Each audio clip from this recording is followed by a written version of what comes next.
I really feel like I go into every movie wanting to like it, but at the end of the day, some movies just come up short.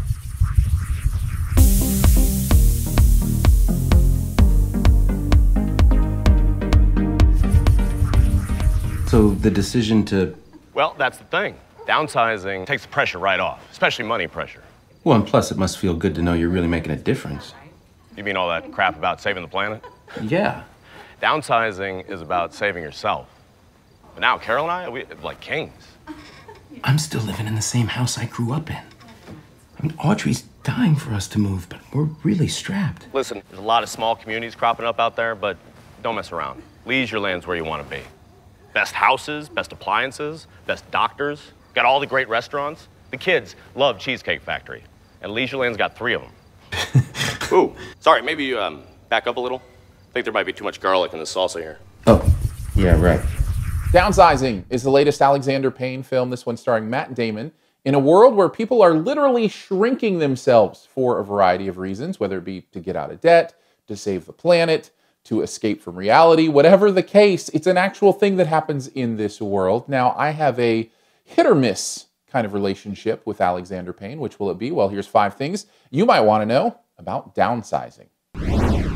I guess this one's mostly a miss for me. I didn't really enjoy it that much, but let's start with the good stuff. First of all, I love this concept, this world idea of what if the shrink ray actually became a legitimate thing, and thinking through the details of that and what that would mean for the world. I find that kind of high concept stuff really exhilarating. There's something about using your brain in that way and seeing how somebody else thinks it would play out, those kind of things that I love. And this movie does that well. So as far as a concept goes, I'm totally on board and excited to see where Alexander Payne wanted to take it. And I'll tell you this, for the first half of the movie, I was loving it, not just liking it, but really loving this movie.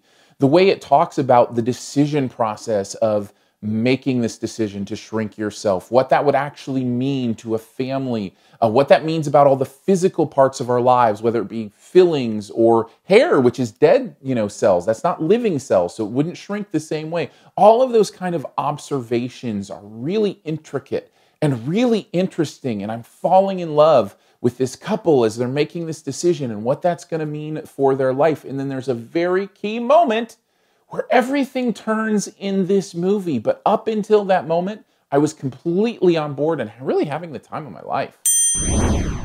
Okay, maybe not the time of my life, but a really good time. Here's the problem. After that moment, it completely falls apart for me. I think what it comes down to is Alexander Payne and I are interested in different things. Now, that's not necessarily a bad thing. For those who want to see the world that he's creating and the way that the things that he finds interesting, it's going to be fun. I don't find the same things interesting. In fact, I find it boring. I think he gets lost in the weeds. It's as if we're walking down this incredible, beautiful path together, and Alexander Payne's like, hey, come over and look at this. And I'm like, that's just grass. Like, I'm not interested. I want to keep walking down this beautiful path that I thought we were walking down. It's very frustrating that you're literally taking me to the weeds. We're getting lost there. And so I think that's just a matter of perspective. And for me, it doesn't work at all. And it makes the movie rather tedious in the second half. But honestly, it's not just that, because that's kind of same old with Alexander Payne. In fact, The Descendants is really the only movie I enjoyed from, beginning to end that Payne has done. Maybe Sideways a little bit. But I'm telling you, this one does something different. It doesn't pay off anything from the first half. It's as if the first half of the movie and the second half are 2 separate movies, and he just wants to start over and make the movie he originally intended to make. It's almost like that first 40, 45 minutes was just like nonsense for him to have to get through to make the movie he was interested in. And because of that, all the setups in the first half of this movie are never revisited. It's as if there's a shift where something happened and somebody flipped the reels, as if there are reels anymore, in a different movie showing. Same actors, same characters, but I'm just not sure what's going on. I really feel like there's a disconnect in this movie as far as storytelling goes, which isn't necessarily true for all of his films. But here's the main thing. I'm just not having any fun. The performances are a big part of that. Matt Damon, I don't think he's giving a great performance here. There's not a lot to it. The other performances around him are just very basic. There is one standout performance in the second half of the movie, but even that didn't really take me anywhere that I was really interested in going, I'm just not having a good time. And when I'm not having a good time, I'm not going to enjoy an overall film. And that's where I land at the end of the day with Downsizing.